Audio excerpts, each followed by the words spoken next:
Bismillahirrahmanirrahim. I'm Tahir Dancer and you're watching SDTV. Pulses are a major part of our staple grain, but Pakistan cannot produce enough pulses that can cater the national need in any given year. In 2025, Pakistan was forced to import pulses worth more than $1 billion. That is a major setback. And on top of that, when the pulses come here and they are imported, that gives a bad taste and depressed local farmers, and that bring starts the vicious circle. And the incentive the farmer could have are lost. What are the reason and how this policy can be changed, and a new situation can be created where the pulses are produced in Pakistan and Pakistan become self-sufficient in this staple food grain. We have today with us Dr. Rajendra Adhikari, Program Leader of Developing Competitive and Inclusive Value Chains of Pulses in Pakistan. Dr. Adhikari, very warm welcome. Thank you very much, Tariq Shabs, for your opportunity to talk to you this. You're right. Say something as a basic premise and we'll rumble on. Okay, the basic premise here for the development of this project, which is funded by the Australian Centre for International Agricultural Research, it was the pulses industry is one of the important industry for Pakistan from multiple perspectives. One, Pakistan is one of the major consumer of pulses. Number two, the potential of the growing and developing the pulses as an industry over there was immense. And as you briefed already, the pulses has multiple health and nutritional benefits, and its implications to food security is already known. That's why it's upon the request from the Pakistan government, and that we got the funding from the Australian Centre for International Agricultural Research. We called it ACIAR. What are the primary components and objectives of your program? Key objectives of this project when we started, one was to identify and analyze the critical barriers, opportunities, and options for developing inclusive value chains. And when we said pulses, it's lentil, mung bean, and chickpea. Then the another was to strengthen the capacity of different stakeholders of the pulses value chain as well as the actors of that chain. When I said value chain, it's the series of actors and their processes, that driven by the market, and that originates in the production locations, go through multiple hands like processors, the wholesalers, retailers, and to the consumers. And so when we look at developing value chain, we are looking at developing all of these actors' capabilities so that the whole industry could be developed.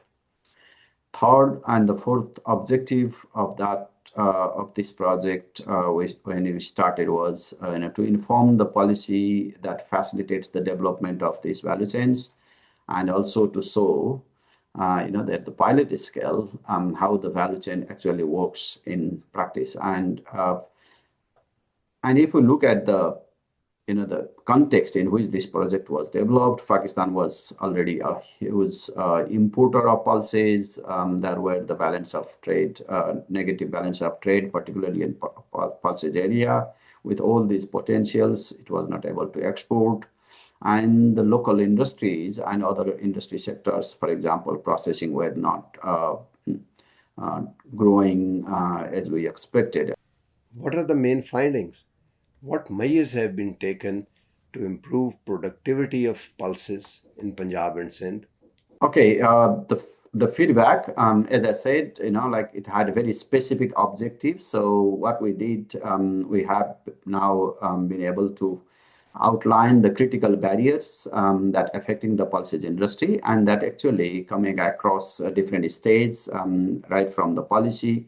We actually need enabling policies to support all the, the different agribusinesses and smallholder farmers. at the farms level as well, like there were some critical constraints, and one of those constraints, the highlight constraints was, the lack of appreciation of the value of quality at that farm level. Like we as a consumer, we want a quality product. We are actually importing it from overseas for that quality, but our growers were not appreciating the value of quality, not because they don't know this, that because there was not incentives developed so that they invest more on quality or they provide quality. So, and then because the poor quality products were being transmitted in the chain, the further processors and other actors had to invest a lot in, the value additions for quality, and it was not being competitive when it goes to the consumer. So these barriers were identified. We needed some support from the policy as well, because the pulses were grown and most of the occasions at the marginal land, because it could not compete with other crops, for example, wheat or other major crops where government has heavily supported, and these were barriers we identified. At the same time, we could find the opportunities to grow as well. Like it's a big market. The consumers are very conscious of its nutritional and other benefits. So when there are quality production were available, the consumers were happy to buy the local produce.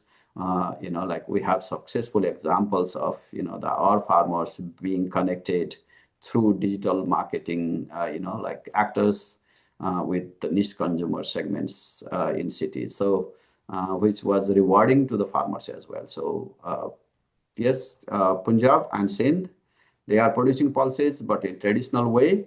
And, like we can help them to evaluate on quality and other aspects of the thing so that it can compete with imported pulses. What are the implications of not taking pulses as priority? Okay, a few implications. Let's go to the, like different layers of hierarchy here. At the policy level or at the macro level, the implication is the negative balance of trade through pulses, the simple, because huge sum of, the foreign currency are being used to import pulses. Because we are importing, it's not giving the right message to the other actors, for example, processors or the retailers as well, who want to invest huge in local infrastructure development so that they can grow the domestic value chain. Heavy relying on import is actually disinvesting, promoting disinvestment by the local actors. And because local actors are not fully invested in this, the smallholder farmers are not getting that support from this downstream market actors as well. So the simple, it's not getting that potential at that level. The balance of trade is an issue. At the intermediary level, the processors level, lack of investment, lack of that confidence to invest on infrastructure, quality, and things.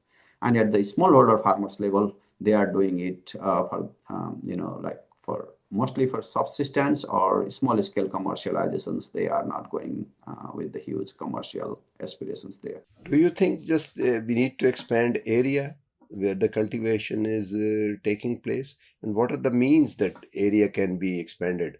Okay, see, we have not done this study ourselves in the project, but like the study shows that around 5% of the land is being utilized for pulses production. 5% of total cultivated land. Total cropped land, the crop Okay. Yeah, cultivated right. lands, like so.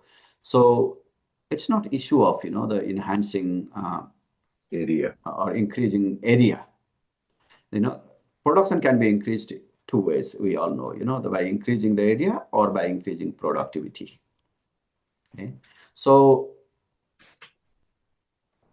far, majority of the land, like in some places, pulses are grown in the irrigated land as well, but like as I said earlier, because of the support available to other crops, like wheat and other crops, like pulses are being relegated to marginal lands in most of the occasions, and their productivity is very low. And Pakistan's overall productivity is very low in pulses as well. Like so, we can easily increase the productivity uh, for pulses. But the problem is, like as long as the market end remains uncertain, and the farmers, it's a little bit riskier crop in the sense as well, the very climate sensitive crop. So if we don't have the assurance or that confidence at the market level, the farmers are not going to expand that area either. So we should look at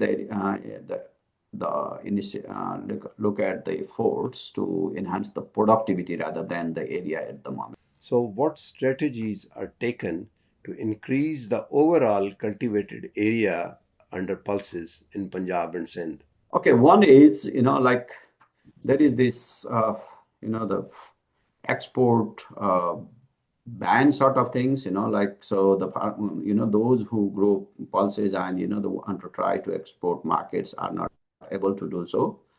So that flows back to the farmers and other actors that okay, we have to compete it in the local market. So that confidence is not there.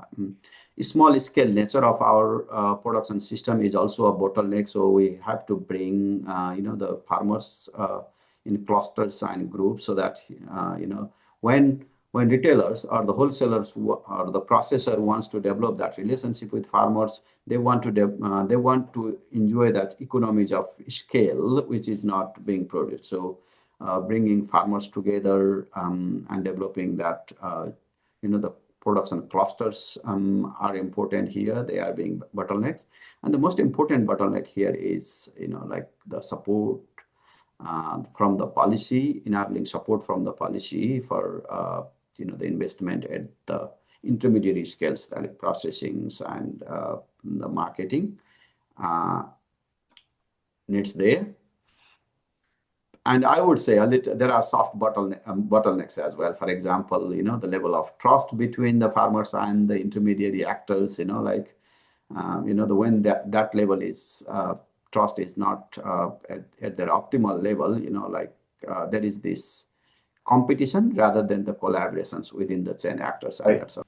And what policy and structural reforms are taken based on your research to strengthen this sector, which is very important? Definitely, yes. That is one of those because the final